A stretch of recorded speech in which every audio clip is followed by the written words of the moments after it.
Rajkot Morbi road પર અમુક ગામો રતનપર છે, ઘંટેશ્વર છે, તો અડાળ ગામના અમુક લોકોની એવી રજૂઆત હતી કે ત્યાં વિદેશથી જે વિદ્યાર્થીઓ આવે છે ત્યાંની યુનિવર્સિટીઓમાં ભણવા માટે, અભ્યાસ કરવા માટે, તે અમુક એવી ગેરકાયદેસર પ્રવૃત્તિઓમાં સંડોવાયેલા હોય છે.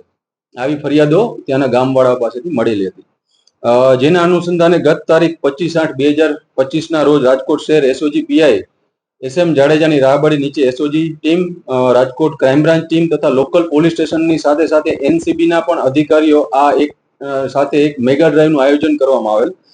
આ મેગા ડ્રાઈવમાં દરમિયાન આવા વિદેશના વિદ્યાર્થીઓ 200 થી 250 જેટલા વિદ્યાર્થીઓના રહેઠાણો ચેક કરવામાં આવેલા કે આવા કોઈ વિદ્યાર્થીઓ આવી કોઈ ગેરકાયદેસર પ્રવૃત્તિ કરે છે કે કેમ. આ ઉપરાંત આ વિદ્યાર્થીઓના વિઝા, પાસપોર્ટ તે પણ ચેક કરવામાં આવેલ.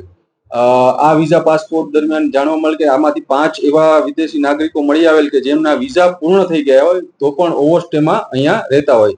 હાલ આ તમામ નાગરિકોનું ડિટેન કરી અને તેમને ડિપોર્ટેશન કરવાની કામગીરી ચાલુમાં છે.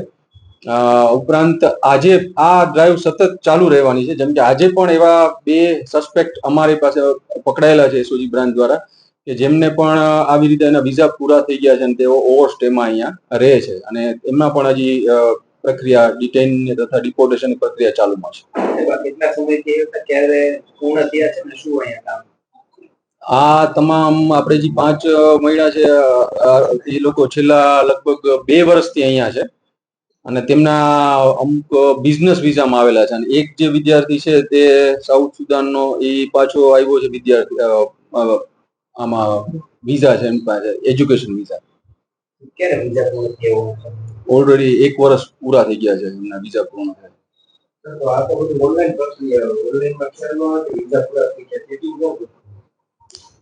ચેકિંગ હજી એમાં ચાલે છે કે લોંગ ટર્મ એના વિઝા પૂરા થયા છે એમને અમુક ટાઈમ આપવામાં આવે છે. આ વિદ્યાર્થીઓને જ્યારે વિઝા પૂરા થઈ જાય છે એમને એક ટાઈમ આપવામાં આવે છે અને આવી જ રીતે NCBના પણ અધિકારીઓ સાથે આ કરીને એક આ મેગા ડ્રાઈવનું આયોજન કરવામાં આવેલ. તેમાં તેમના વિઝા અમુક ચેક કરી અને તેમની સાથે ડિપોર્ટેશનની કાર્યવાહી કરવામાં આવે. હાલ આ તમામના રહેઠાણો ચેક કરતા તેમની પાસે અત્યારે વિઝા, તેમના પાસપોર્ટ ને વિઝા પૂર્ણ થયા એ જ ફરિયાદ અને એ પ્રવૃત્તિ સામે આવી છે. બાકી બધામાં હજી તપાસ તજવીજ ચાલુમાં છે. આ લોકો મુખ્યત્વે તમામ RK યુનિવર્સિટી તથા મારવાડ યુનિવર્સિટીના વિદ્યાર્થીઓ છે, તો ત્યાં પણ હજી ચેકિંગ ચાલુ છે. આ ડ્રાઈવ સતત ચાલુ રહેવાની છે. આ ડ્રાઈવ દરમિયાન ધીમે ધીમે કરીને ઘણા બધા આમાંથી પ્રવૃત્તિઓ સામે આવશે.